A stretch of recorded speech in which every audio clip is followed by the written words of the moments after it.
Know the outcome and you'll see the journey. A new world order. This whole conspiracy to enslave humanity is a psychological game. You're not going to sell a tyranny by telling people it's a tyranny.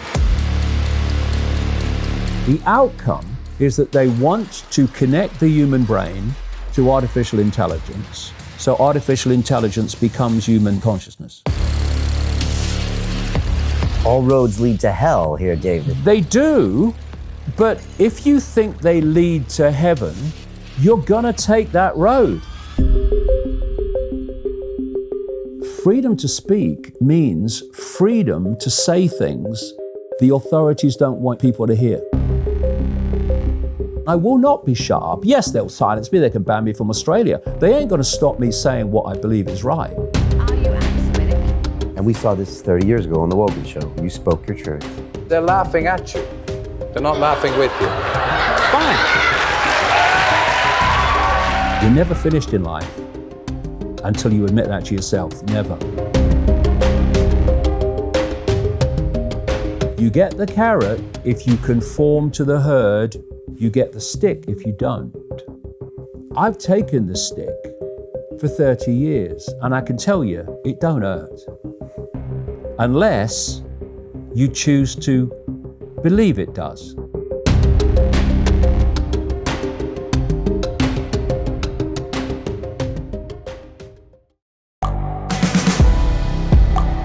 The world is changing. Inspiration is everywhere.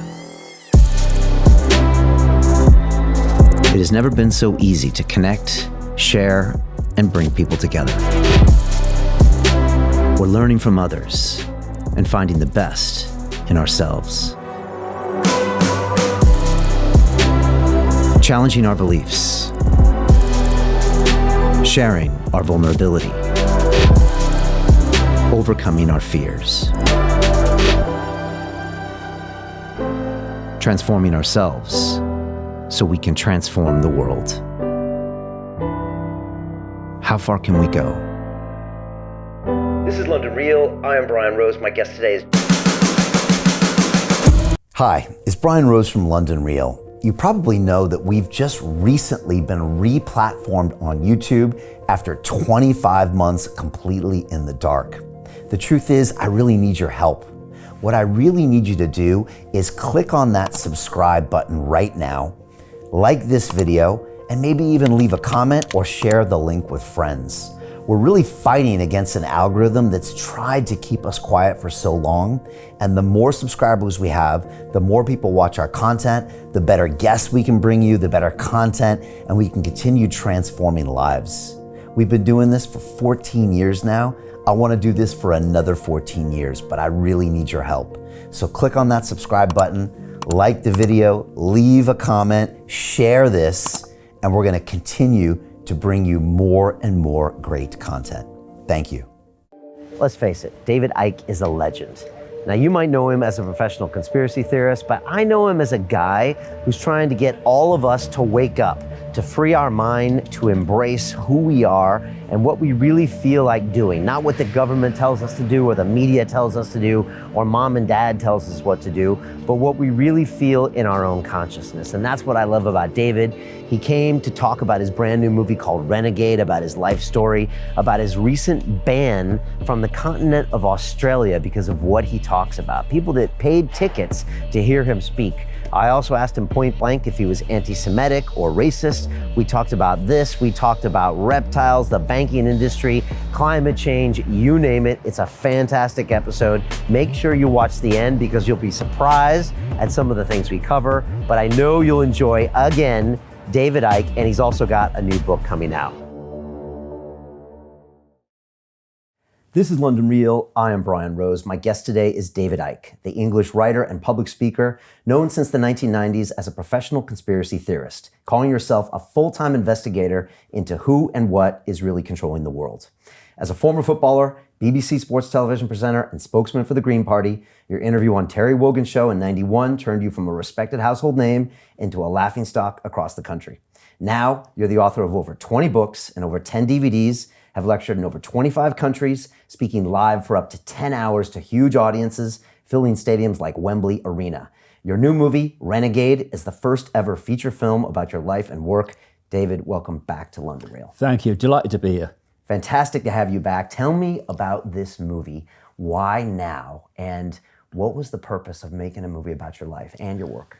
Well, it came out of nowhere. It wasn't that you sat around a table and said we ought to make a movie. I'm just getting on with my life, doing what I normally do. And then this offer came from America to make a movie about my life. And we shot it in about 4 countries. And yeah, it's about my life. But like everything that I do, I want the information out there, the stuff that I've been uncovering and communicating. So the central theme is, yeah, this is David Icke's life, but it's packed with information that will stimulate a lot of new people, I hope, who watch the movie. Oh, what's all this about? They'll watch a movie, they wouldn't come to a talk or read a book. It will stimulate their interest in, actually, the world's probably not like we thought it was. You know, it goes into the nature of reality, it goes into the whole, global political, economic conspiracy. And I was very pleased with it. I had nothing to do with the editing of it. I just saw it when it was finished. But it was kind of put together by in the end, by people that were quite new to the information. And that was good because it was edited in a way that's very accessible to people who are new to this, as well as, people who know all about it. It's also, got lots for them as well.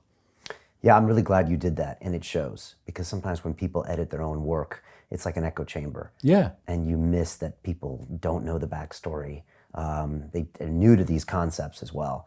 But it feels to me like the world is aching for this information, and they're looking for answers to all these problems in the world. Are you feeling that more than ever? Oh, big time. You see, I started a world speaking tour, which is kind of ongoing, in 2016, and I did it for a specific reason. That reason. I was looking around and observing people and observing events, and it was very clear that although there was not, this vast number of people that were saying, oh, there's a conspiracy or whatever, they were uncomfortable about the world. They were uncomfortable about what was happening. They couldn't articulate why they were uncomfortable, but they didn't like it. They felt uneasy about it. And so I started out on this speaking tour to basically say to those people, this is why you're feeling uneasy, because this is why these events are happening. They're not random, they're happening by actually long-planned design. And when people hear another explanation of the world, which instead of presenting the world as a series of random dots, but actually connects them and says that's happening because of that, and that's happening because of that, and that's connected to that, and that's connected to that, and this is where they're all leading us, it's extraordinary to see the lights go on, and people go, and actually this makes far more sense than what I've got from the mainstream media. So it is a time of great challenge, because this thing is moving, not least into the technological level of control. But, there's such a difference between what you see in the mainstream, what you see coming from people who dominate the microphones, and what you get when you talk to people in the general population. That they do not see the life the same way. And so although if you only watch the mainstream media, everything seems so bad, and oh my goodness, look where the world's going. Away from the cameras and away from the microphones, there is a vast awakening going on. There absolutely is. Not, that people just awaken to it all, but this awakening of being open to other explanations that they weren't open to before. And I've been a kind of barometer of this, because over the last 30 years, I've seen the whole thing unfold.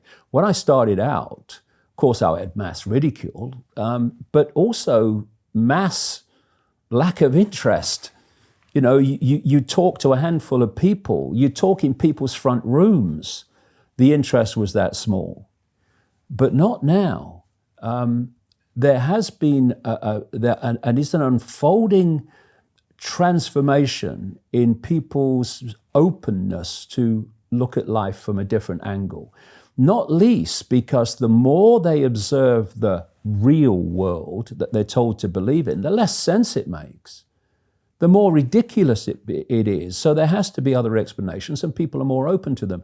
So there is a psychological revolution going on, which is not obvious if you only watch the mainstream media, but it's happening. I've never seen anything like it. And it's not just the numbers, it's the kind of people.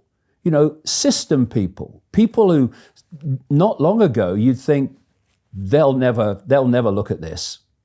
They'll be system thinkers all their lives, and suddenly they're not. Suddenly they are questioning and looking at life from a different angle. So there's much to be positive about, as well as much to be concerned about, because this is moving fast now. Is that an intuition, something inside of them that just says, wait a second, something's not right here? And does that give you optimism for the human race when you see people showing up? Yeah, I mean, the thing is, something's not right here.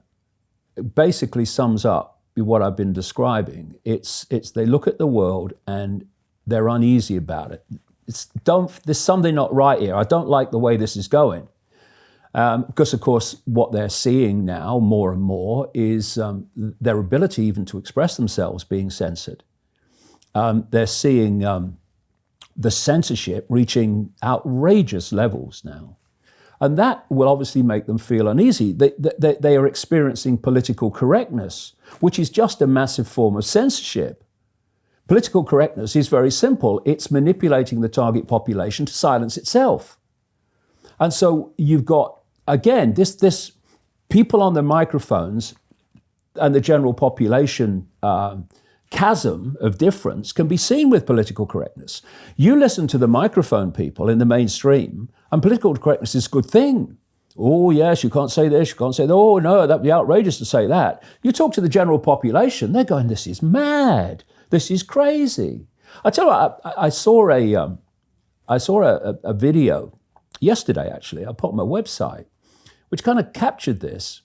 This guy in America, he's looked at the fact that they're now having, there's only one word for it, segregation between blacks and whites in reverse, as it was before. It was outrageous before, and reverse discrimination is equally outrageous. Racism is racism. It doesn't matter what race it is, it's racism.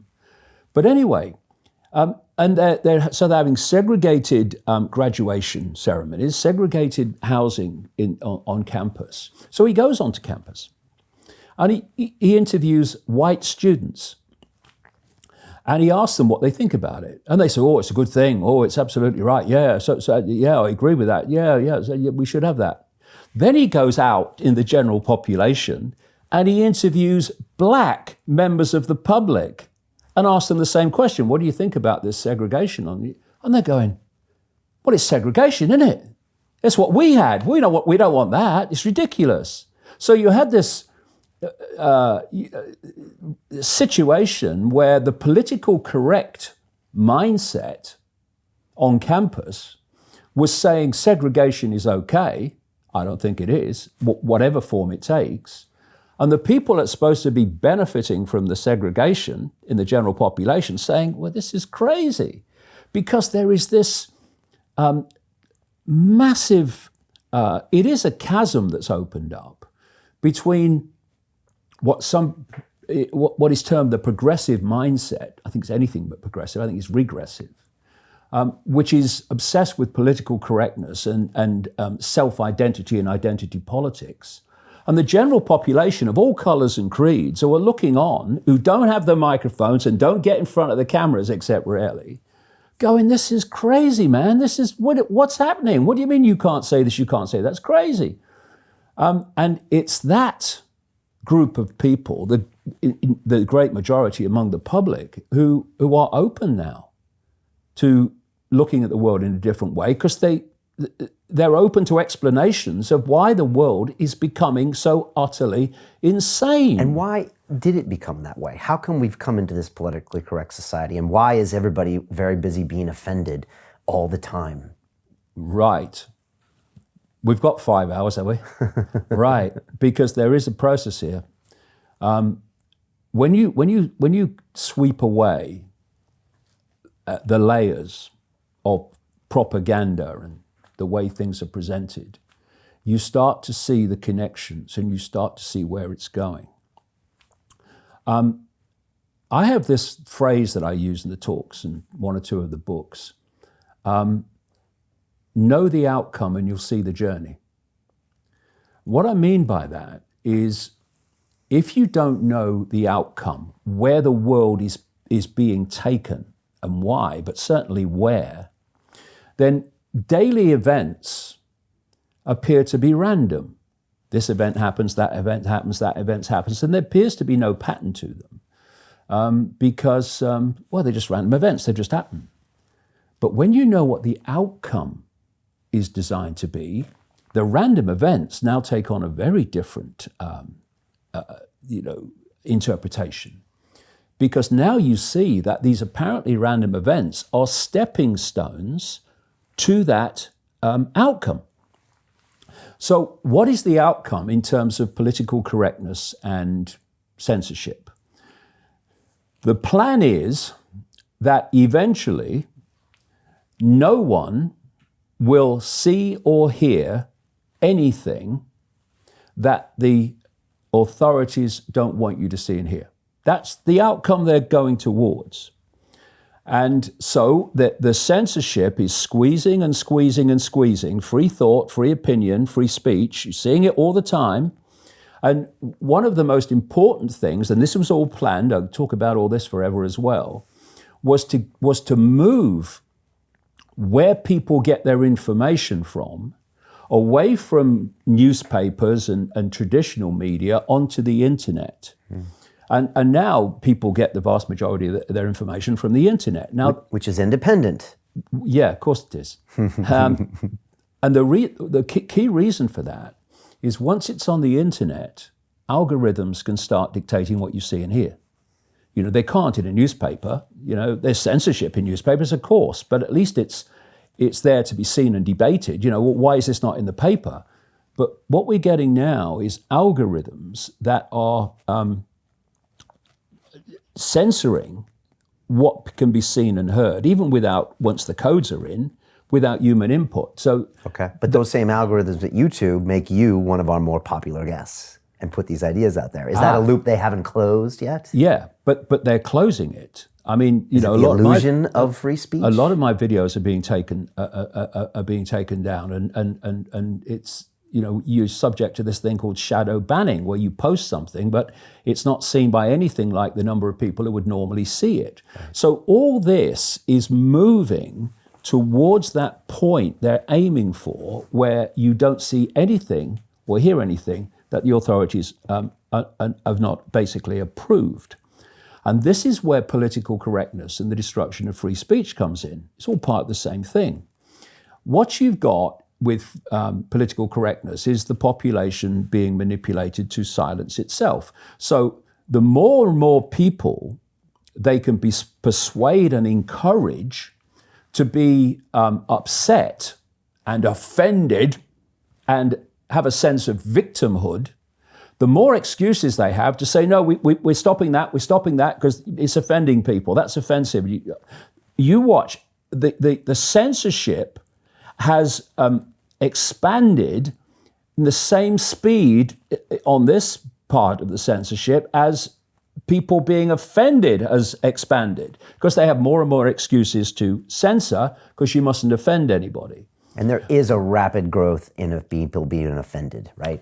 Absolutely. And because the more people that are offended, the more excuses you have to censor because they're offended. And then you come to freedom of speech, which political correctness is all part of the process of destroying. What is free speech? It's the freedom to speak, stating the obvious, but sometimes you have to.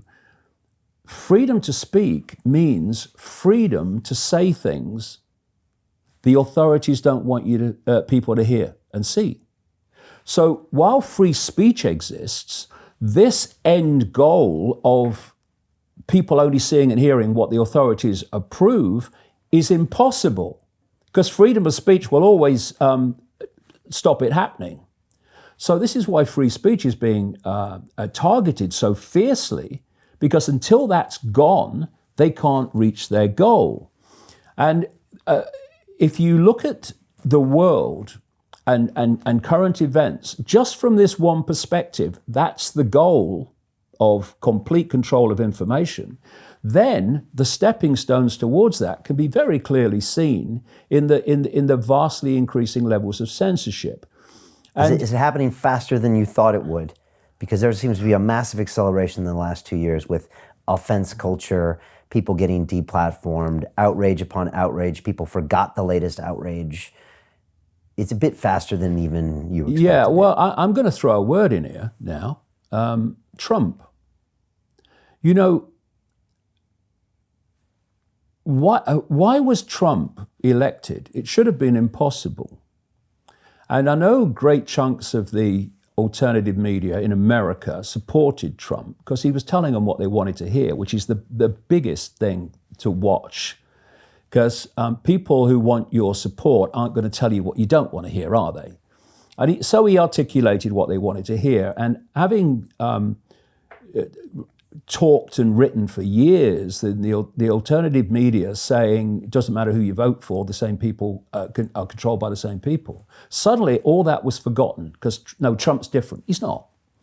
So this whole conspiracy to enslave humanity is a psychological game. What is it now, 7.7 billion or something people in the world? The number of people who are in full knowledge behind this manipulation, this agenda for this global Orwellian state is tiny. How tiny? Well, I mean, in the end, you if you got to the real core, you could get them in one room. That's how tiny, but then it goes out from that. 20, 30, 40, 50 people. Yeah, and then it goes out from that, and as you go out, you know, you're meeting people who, the further you go out, know less and less and less about what they're actually serving. So the technology CEOs of Facebook, Twitter, and Google don't necessarily know the grand plan, but they're close enough to the center. The idea that Mark Zuckerberg runs Facebook is a joke. I mean, have you seen those staring eyes in absolute terror and that bewildered face when he's being questioned on Capitol Hill? I mean, the idea he's running a company like Facebook is ridiculous. Obviously, you know, there are other forces involved here, and that's where you get your coordination from. That's why Amazon and Facebook and Google and Twitter are all, and Apple are all censoring in unison because it's coordinated towards this goal of complete control of information. And so what you're seeing is free speech being targeted with more and more excuses to reach this situation of complete control. And this is really, really important because the next stage to look at is this. Where does human behavior come from? It comes from human perception. If I have a certain perception of an event or a situation, I'll behave towards it in a certain way. If I have a different perception of that situation, I'll behave towards it in a different way. So from perception comes behavior. Where does perception come from? It comes from information received. Whether it's a personal experience, which is a form of information, whether it's a newspaper, Facebook post or whatever, it's information received. Now, if you go deep in the shadows, beyond the politicians, you reach that level of this web where they understand, A, how reality works, they just don't want us to know, and B, how the mind works, how psychology works. And what we're looking at, because it's a few manipulating so many, the only way that you can achieve that is by controlling the perceptions of the many and by dividing and ruling the many as well. But you've got to control the perceptions of the many. And to do that, you control information. And what this process of the internet and these internet giants, near monopolies, that process can be simply explained And it can be explained why, up to relatively recently, the internet was censorship free. My God, not anymore. And why your Facebooks and your Googles and Twitters and stuff and Amazons were censorship free, and now suddenly they aren't. This is the process towards that goal of complete control of information, thus complete control of human perception, thus control of human behavior. This is the process. The internet was created originally by an organization called DARPA. DARPA is the technological development arm of the Pentagon. I would call DARPA evil, except it might sue me for defamation, or evil might sue me for defamation of character. It's a sinister organization for which we can thank for death rays and endless new ways of killing people in larger and larger numbers without damaging the furniture. Nice people. And they created the internet. Now, if they created the internet, it ain't good for humanity. Although it could be, and it has been. But ultimately, that's not the plan, or they would not have created it with military technology. The internet has helped your message, and it has helped people Absolutely. come to your and awaken. Yes, I'm going to go through that sequence now, how that came about. Now, the idea, and this is all connected to the smart technology and all the technologies that are coming in and artificial intelligence. They had to get the internet to a point where it was the central pillar of human society, the central pillar of where all our information came from, the central pillar of control. This is why we now have the Internet of Things, where billions of pieces of technology, everything from your fridge to your car to your telly, are connected to the internet. But to reach that point, it had to be what people wanted. If they'd have introduced a censored internet from the start, the internet wouldn't be now what it has become. So they Trojan horsed it in. They Trojan horsed it in, a very good phrase. So what they did was have a uncensored internet, and people going, "This is great, this is fantastic," and it became the center pillar of human society. And of course, in that initial period where they were selling it, people like me and so many other people had the platform uncensored to get information out there, and it was great. And I'm sure your DARPAs and all the connected organizations to DARPA were kind of spitting through their teeth, but they had to do it to get the internet to where they wanted. In the same way, when your Facebook started and your Googles and your Twitters and your Amazons with the books, they would not have reached this point they've reached of near monopoly if they'd have been censoring as they are now from the start. Instead, they did exactly the same thing. No censorship, say what you like, and people then became addicted to Facebook, and Google became by far the biggest search engine. Amazon has basically destroyed the independent book industry worldwide as it existed before. And so they reached this point of monopoly. And then came the point where, yes, the internet is the central pillar of human society, and it's now irreversible. And yes, these are near monopolies. And who you're going to go to if not them? Who are you going to go to get any numbers watching your videos, if not YouTube, owned by Google, of course, or Alphabet, its parent company? So now we're in a position of power and strength. Now the internet's going to become what it was always planned to be. Now Facebook and Google and Twitter and Amazon are now going to be what they always planned to be, which were gatekeepers on the information that people can see and hear. And because of that, human perception is increasingly being given a narrower and narrower band of information from which to form those perceptions. So perceptions are being manipulated. And I have a kind of very simple rule of thumb. When people say to me, well, what are the areas that are of the agenda? And I say, look at anything you cannot have an alternative opinion about. Look at any subject where to say something different from the official narrative, you're going to get abuse, you're going to get called a Nazi, an ist of some kind, and you're basically going to get shut down.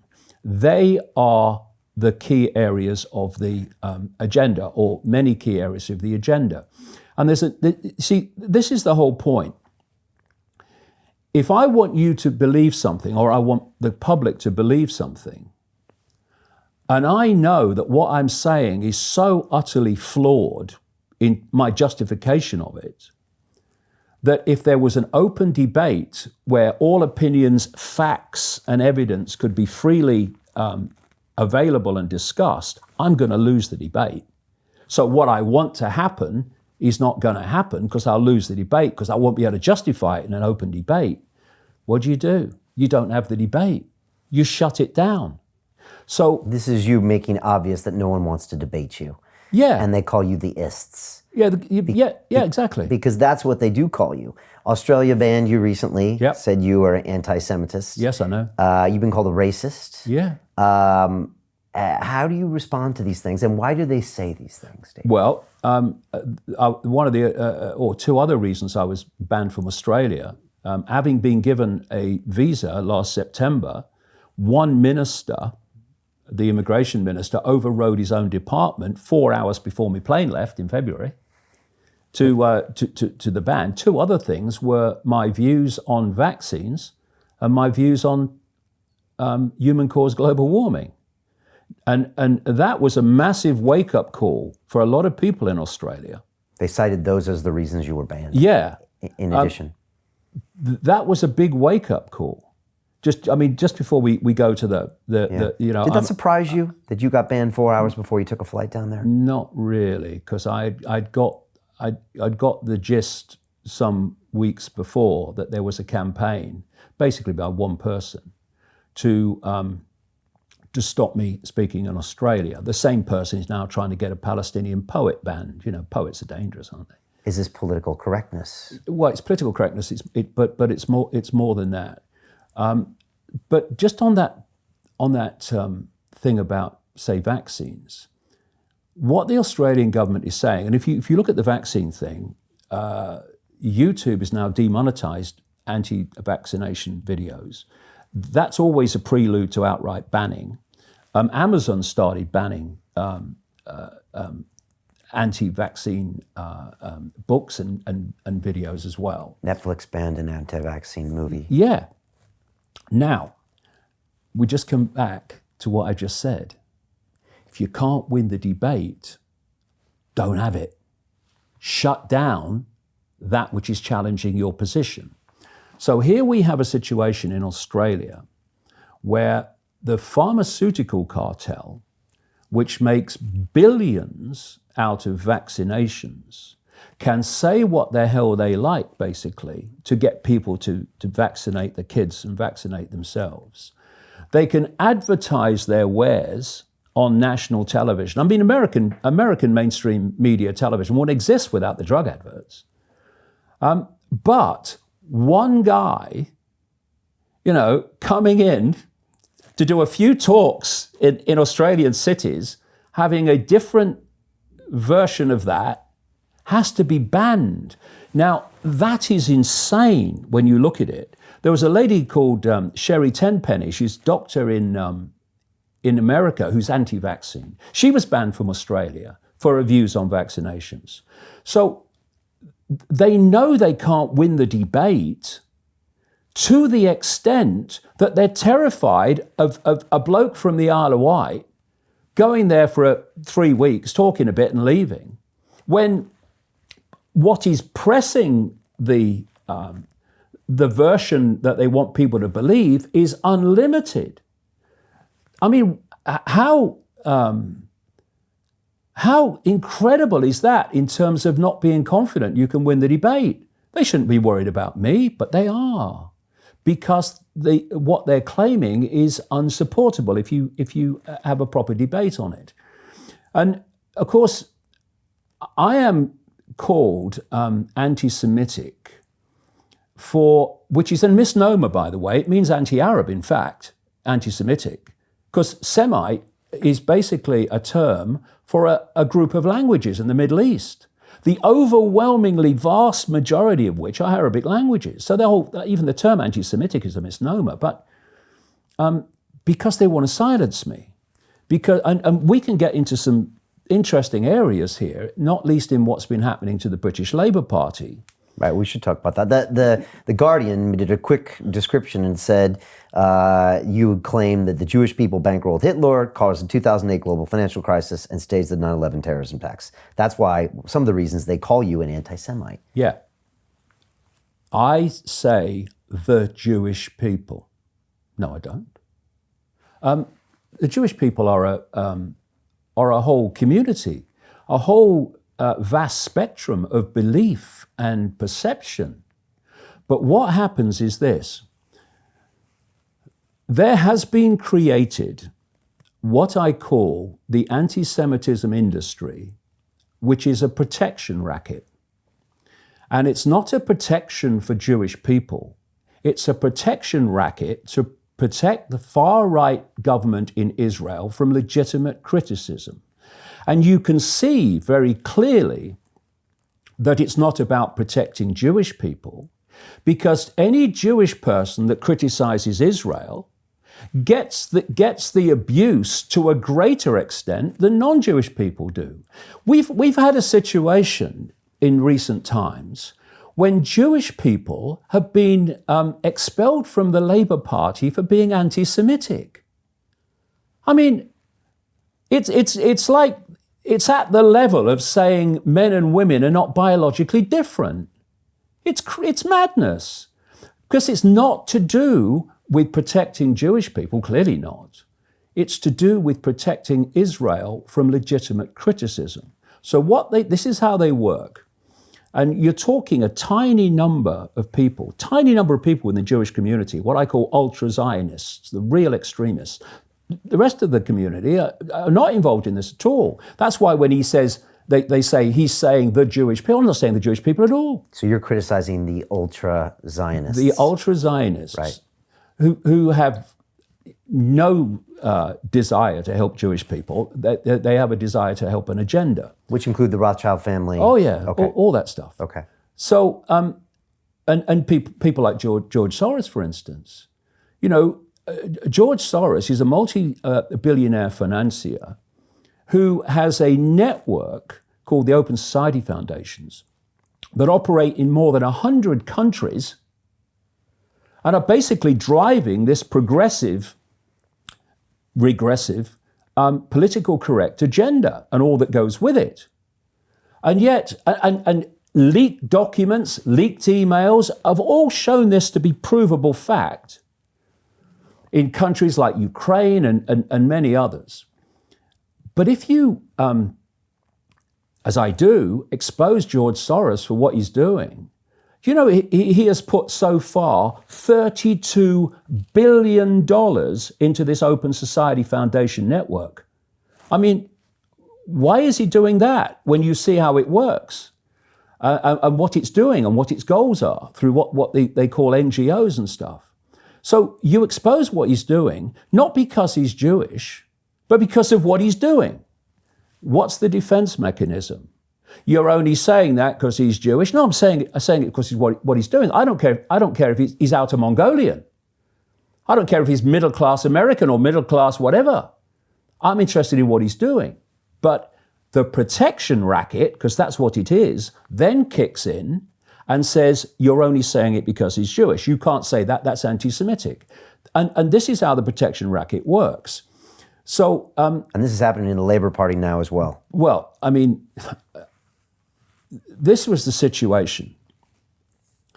This protection racket had got such influence in the Liberal Democrats and in the Conservative Party, as it has in the Democrats and the Republicans in America, big time. Some people are now starting to point that out in America and getting massive flack for it. And most of the Labour Party was there too. The Blairite Labour Party, it won't have a word said against Israel, no matter how extreme its behavior is towards Palestinians and what have you. But there was a core around Jeremy Corbyn and that which supported Jeremy Corbyn, that was still willing to criticize Israel. And so the focus was turned on that. And you had this anti-Semitic hysteria, which was generated, the media supported it, but it was generated by groups that are part of this protection racket.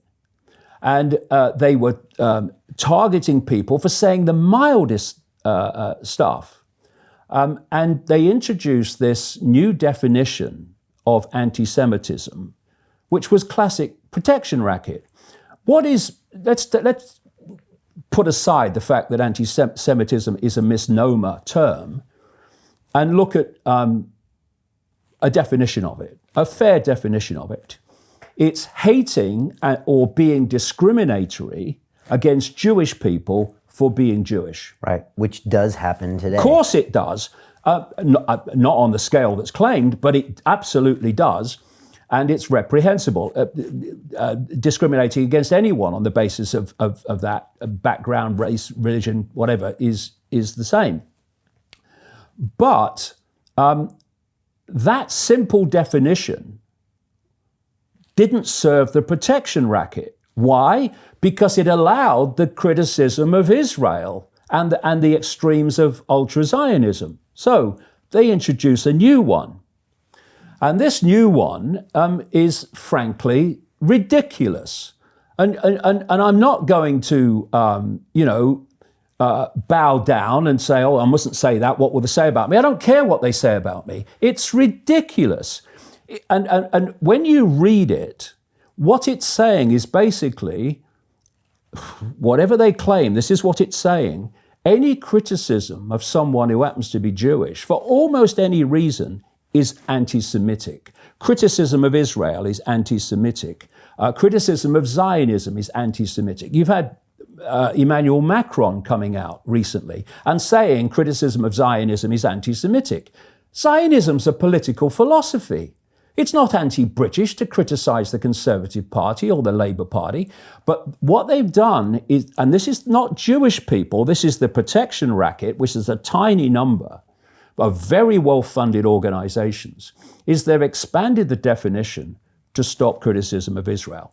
Now, what they wanted to do was to have the Labour Party accept this definition. And so they started the campaign of abuse against the Labour Party. Everything was anti-Semitic. Oh, they said they're anti-Semitic. Completely unjustified, this campaign? Well, in any group, you'll have some people who are discriminatory against this group or that group. Of course you will. But in terms of the scale they were claiming, it's insane. So what they forced the Labour Party got down on its knees eventually because its backbone went, and they've accepted this definition. So the abuse has got what they want. And now they're expelling people from the Labour Party, including Jewish people, on the basis of this new definition. I mean, how crazy is this? Where you get somebody, this is one example, who was born in Israel, Jewish, serves in the Israeli Defense Forces, took part, I think, in the 1982 war with Lebanon, and as a conscript, then stayed on and served in, I think it was PR for the Israeli Defense Forces, saw some of the extraordinarily horrific things that are done to Palestinians. To continue watching the rest of the episode for free, visit our website londonreal.tv or click the link in the description below. Most people will never see this opportunity. Dubai luxury transformation projects have historically delivered 40 to 90% annual returns. That is incredible. These were once reserved only for insiders with access. I spent 15 years on Wall Street and I learned this. The biggest returns always go to the people who get the call first. Now, you finally can. We've just received a brand new project with major upside potential. Allocations move fast. Click the link, apply now, and speak to my team. This is your chance to see what others never will.